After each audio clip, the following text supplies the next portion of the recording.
The Boeing 787 Dreamliner is getting a lot of buzz, but is it everything it's cracked up to be? Lizzie O'Leary takes us on a tour. 787 Heavy. Watch the Dream Tour pull into town. This plane has fans.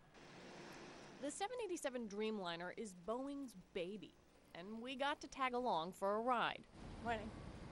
The first things you notice: big windows, spacious overhead bins, and a high ceiling. I'm 5'6", so my head comes right about here. And those windows. There's no shade, right? So how does that work? This way. It works with a button.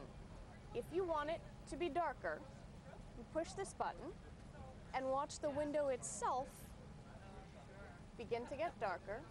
A few other perks: custom lighting colors, an air system that doesn't feel as thin or dry.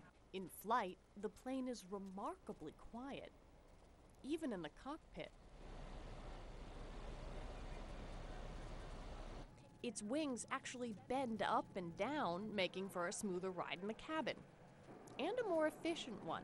Boeing says this plane, made largely of plastic and carbon, uses 20% less fuel than an aluminum one. But it hasn't all been smooth flying. Dreamliners are running 3 years behind schedule, and on some planes, the composite skin is pulling near the tail. That means 2 weeks of repairs. Boeing's test pilot says he's not worried. Our engineers work very hard at getting it right, and that's why we're possibly behind on the airplane. We want to get it right before we put it out to the public and make it available for everyone to fly. This is the Dreamliner's biggest customer.